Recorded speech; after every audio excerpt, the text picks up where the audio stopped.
Мен оған үйлену керек қой әйтеуір деген оймен үйлене салдым. Ол менің еркін өмір сүруіме керек болды. Біз екеуміз ғана жеке үлкен үйде тұрдық.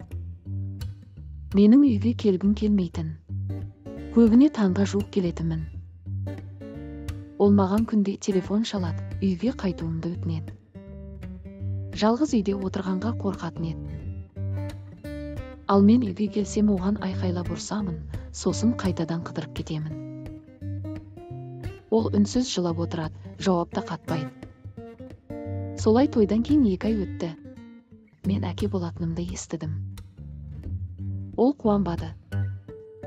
Әрине, мен сияқты дөрекі адамнан кімнің болса да бала сүйгісі келмейді. Ол ылғи әдемілеп менің сүйікті асымды дайындап, маған сыйлық жасап, көңілімді өзіне бұруға тырысты. Мен қайтпадым.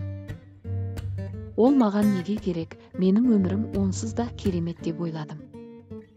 Оның көзінше басқа қыздарға телефон шалып, оларға алған сыйлықтарымды көрсете беретінмін. Солай күндер өте берді. Менің айқайым, оның көз жасы. Үндемей, сөйлемей жылай берді. Міне, бүгін түнгі сағат 4 болды, әлі телефон шалмады. Бір түрлі қобалжыдым. Сағат 5. Міне, 6 болды, сімсте жазбады. Үйге келсем ол жоқ. Бұл не?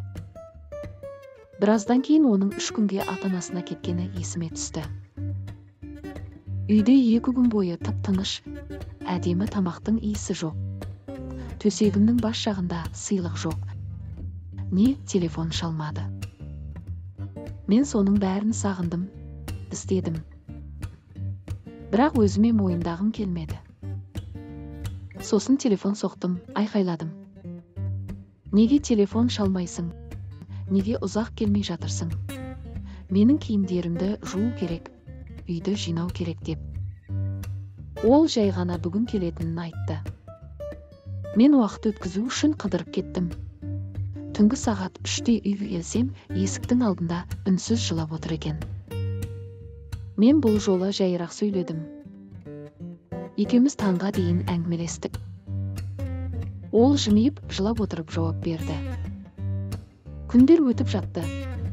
Мен енді үйге келгім келетінін түсіндім. Оның жымиған жүзінен басқа ештеңе керек болмады. Менің басымда бір нәрсе өзгерді. Бірақ оның көзінен бұрынғы ұшқынды көре алмадым. Сөніп суып қалған сияқты.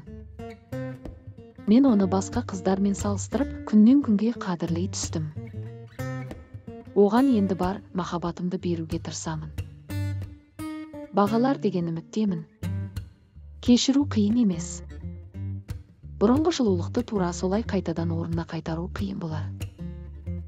Қазақша каналды қолдап тіркеліп кетіңіз. Рахмет.